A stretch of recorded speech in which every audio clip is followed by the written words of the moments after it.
గంటలు గడిచే కొద్దీ రోజులు మారతాయి. రోజులు మారే కొద్దీ నెలలు మారతాయి. నెలలు గడిచే కొద్దీ సంవత్సరాలు, క్యాలెండర్లు మారిపోతాయి. అవన్నీ జరిగిన తర్వాత కొత్తగా ఓ ఆర్థిక సంవత్సరం మొదలవుతుంది. ఏటా ఏప్రిల్ 1వ తేదీ వచ్చినప్పుడల్లా క్యాలెండర్లో పేజీ మారడమే కాదు, మన నిత్య జీవితంలోనూ కొన్ని కొత్త మార్పులు వస్తాయి. కొత్త రూల్స్ మనపై ఇంపాక్ట్ చూపుతూనే ఉంటాయి. ఈసారి ఆర్థిక పరంగా ఎలాంటి మార్పులు రాబోతున్నాయి? అవి మనపై ఎలాంటి ప్రభావం చూపుతాయి?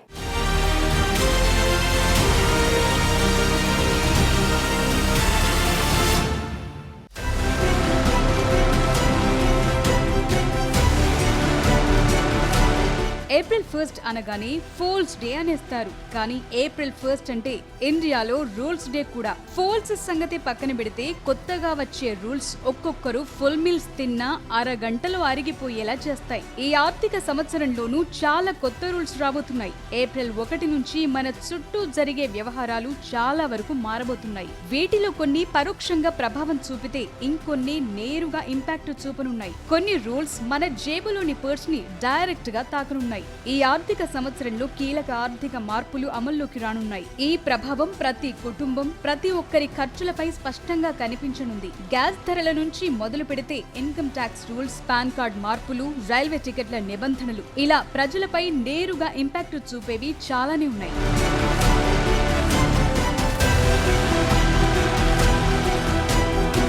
ఏప్రిల్ 1 నుంచి బ్యాంకింగ్ రూల్స్ సహా కొత్త ఐటీ చట్టం అమల్లోకి రానుంది. ఇది 1961 నాటి పాత పన్ను చట్టాన్ని భర్తీ చేయనుంది. ఇందులో చాలా మార్పులే చేసింది కేంద్రం. పన్ను ప్రక్రియ మరింత సులభతరంగా, సరళంగా ఉండనుంది. అసెస్మెంట్ ఇయర్, ప్రీవియర్ ఇయర్ స్థానంలో ట్యాక్స్ ఇయర్ ఒక్కటే ఉండనుంది. కొత్త పన్ను విధానంలో సెక్షన్ 87A కింద ట్యాక్స్ రిబేట్ పరిమితిని పెంచారు. 12 లక్షల ఆదాయం వరకు ఎలాంటి పన్ను ఉండదు. స్టాండర్డ్ డిడక్షన్ 75,000తో కలిపి మొత్తం 12,75,000 ఆదాయం వరకు ఎలాంటి పన్ను చెల్లించాల్సిన అవసరం లేదు. ప్రత్యేకంగా పాత పన్ను విధానాన్ని ఎంచుకోకపోతే ఆటోమేటిక్ గా కొత్త పన్ను విధానం కిందే ట్యాక్స్ లెక్కిస్తారు. కొత్త విధానంలో పన్ను రేట్లు తక్కువగా ఉన్నప్పటికీ సెక్షన్ 80C లాంటి మినహాయింపులు ఉండవు. ఈ ఏప్రిల్ 1 నుంచే TDS ఫార్మ్స్ లోనూ మార్పులు రానున్నాయి. ఫార్మ్ 16, ఫార్మ్ 16A ని ఫార్మ్ 130, 131తో భర్తీ చేస్తున్నారు. ట్యాక్స్ ఫైలింగ్ సమయంలో ఇది గందరగోళాన్ని తొలగించనుంది. ఆదాయ పన్ను రిటర్న్స్ లో తప్పులు దొర్లితే వాటిని సరిదిద్దుకోవటానికి ఇచ్చే సమయాన్ని 9 నెలల నుంచి 12 నెలలకు పెంచారు.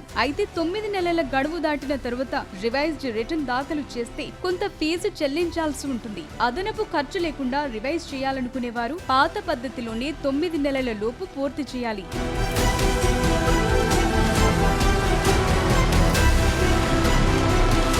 సావరిన్ గోల్డ్ బాండ్స్ పై పన్ను మినహాయింపుని కుదించారు. ఇప్పటి వరకు మెచ్యూరిటీ సమయంలో వచ్చే లాభాలపై ఎలాంటి పన్ను ఉండేది కాదు. ఆ బాండ్ ని నేరుగా RBI దగ్గర కొన్న, స్టాక్ మార్కెట్ లో కొన్న ఈ మినహాయింపు ఉండేది. ఏప్రిల్ 1 నుంచి ఈ పన్ను మినహాయింపు కేవలం RBI ద్వారా నేరుగా కొన్నవారికి మాత్రమే ఉంటుంది. స్టాక్ ఎక్స్చేంజ్ నుంచి బాండ్లు కొనుగోలు చేసి ఉంటే మెచ్యూరిటీ లాభాలపై ఇకపై long term capital gains, short term capital gains పన్ను చెల్లించాల్సి ఉంటుంది. ఇక పాన్ కార్డ్ కు సంబంధించి ఐటీ శాఖ కీలక మార్పులు చేసింది.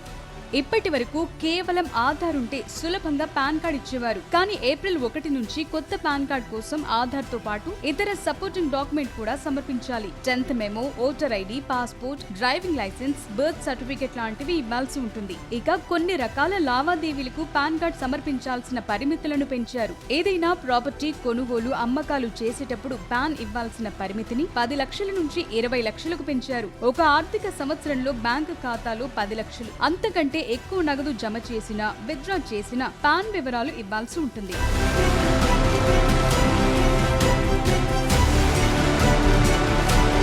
కొత్త ఆర్థిక సంవత్సరంలో ఉద్యోగుల జీతభత్యాల విషయంలోనూ కీలక మార్పులు చోటు చేసుకోనున్నాయి. కొత్త ఐటీ చట్టం, కొత్త లేబర్ కోడ్స్ అమల్లోకి రానుండడంతో ప్రతి నెల ఉద్యోగుల చేతికి అందే టేక్ హోమ్ సాలరీలో మార్పులు రానున్నాయి. బేసిక్ పే 50% ఉండాలని కొత్త రూల్స్ చెప్తున్నాయి. బేసిక్ సాలరీ పెరిగితే అందుకు అనుగుణంగా PF కాంట్రిబ్యూషన్ కూడా పెరుగుతుంది. ఫలితంగా ఉద్యోగుల చేతికి వచ్చే నగదు కొంచెం తగ్గే అవకాశాలున్నాయి. ఇది వారి రిటైర్మెంట్ సేవింగ్స్ ని పెంచుతుంది. ఇకపై ఉద్యోగుల పే స్లిప్లు కొంత భిన్నంగా కనిపిస్తాయి. బేసిక్ పే, అలవెన్స్లు, పన్ను కోతల లాంటివన్నీ కొత్త రూల్స్ కు అనుగుణంగా మారతాయి.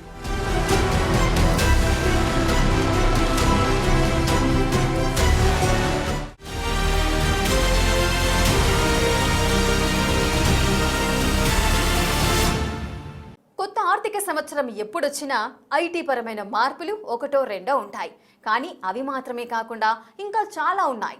గ్యాస్ ధరల దగ్గర నుంచి రైల్వే టికెట్ల దాకా, పాన్ కార్డుల నుంచి మాయిస్ట్ రహిత దేశంగా భారత్ మారేదాకా ఇలా చాలానే ఉన్నాయి. ఈ ఏప్రిల్ 1 నుంచి దేశ ప్రజలందరికీ తెలిసేలా చాలా మార్పులే రానున్నాయి.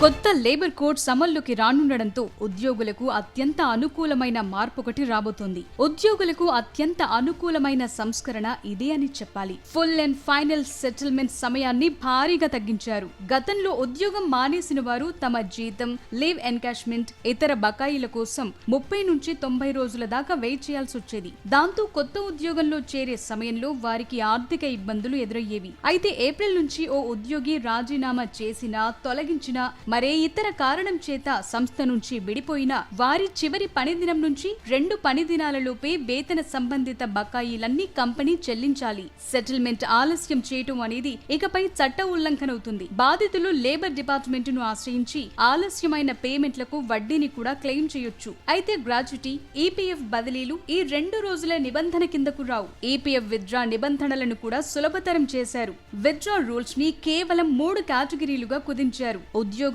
మారినప్పుడు పీఎఫ్ ఆటోమేటిక్ గా ట్రాన్స్ఫర్ అవుతుంది. అడ్వాన్స్ క్లెయిమ్ సెటిల్మెంట్ పరిమితిని 5 లక్షలకు పెంచారు.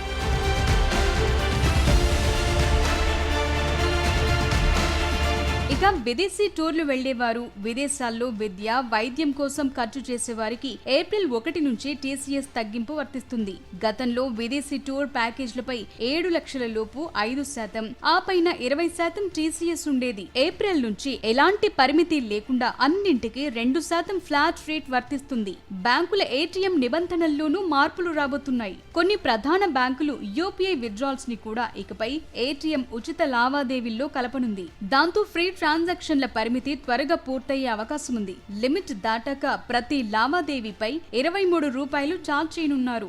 బ్యాలెన్స్ లేక ట్రాన్సాక్షన్ ఫెయిల్ అయితే 25 రూపాయలు ఫైన్ వేస్తారు. క్రెడిట్ కార్డుల్లోనూ బ్యాంకులు రివార్డ్ పాయింట్లలో కోత విధించాయి. రెంట్ పేమెంట్స్, ఇన్సూరెన్స్ ప్రీమియం పై ఇచ్చే రివార్డు పాయింట్లను తగ్గించడం కానీ, నిలిపివేయటం కానీ చేయనున్నాయి. ఎయిర్పోర్ట్ లాంచ్ యాక్సెస్ పొందాలంటే మినిమం స్పెండ్ పరిమితిని పెంచే అవకాశం ఉంది.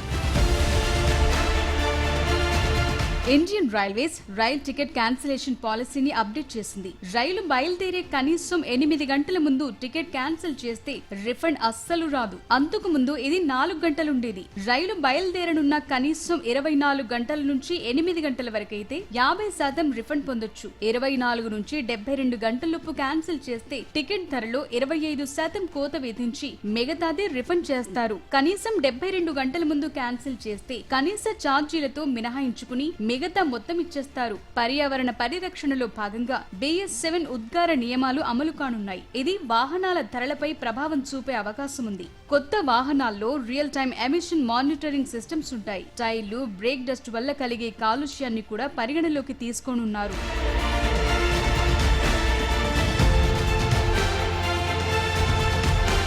ఇండియాలో ఈ ఏప్రిల్ నుంచి కనిపించబోయే భారీ మార్పు మావోయిస్టు రహిత భారతదేశం. కేంద్రం చేపట్టిన ఆపరేషన్ కగా డెడ్ లైన్ ముగిసింది. గడచిన కొన్నేళ్లలో వందలాది మంది మావోయిస్టులు ఎన్కౌంటర్ లో మరణించారు. మరికొందరు లొంగిపోయారు. ఒకప్పుడు వందలాది జిల్లాల్లో ఉన్న మావోయిజం ఇప్పుడు 1-2 ఏరియాలకే పరిమితమైంది. దేశంలో మావోయిజం అంతమైందని కేంద్ర హోంమంత్రి అమిత్ షా పార్లమెంటులో ప్రకటించారు. నక్సల్స్ రహిత భారతం ఆవిర్భవించిందని చెప్పారు.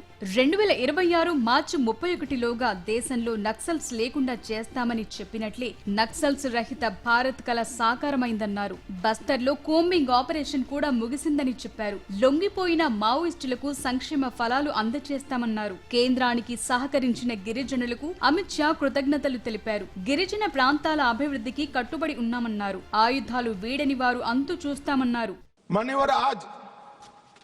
बस्तर से नक्सलवाद लगभग समाप्त हो चुका है।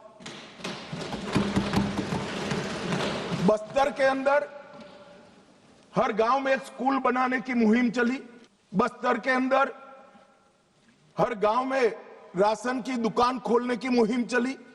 हर तहसील पंचायत में PSC CSC बने। इनके आधार कार्ड बने, राशन कार्ड बने, 5 किलो अनाज मिल रहा है।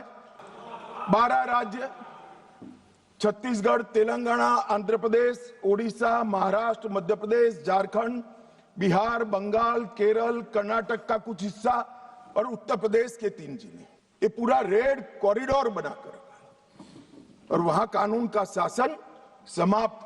మొత్తానికి ఈ ఏప్రిల్ 1 నుంచి అమల్లోకి రానున్న మార్పులు సాధారణ ప్రజలపై నేరుగా ప్రభావం చూపనున్నాయి. గ్యాస్ ధరల నుంచి బ్యాంక్ ఛార్జీల దాకా, పన్నుల నుంచి ప్రయాణ ఖర్చుల దాకా ప్రతి అంశంలో మార్పులు కనిపిస్తాయి.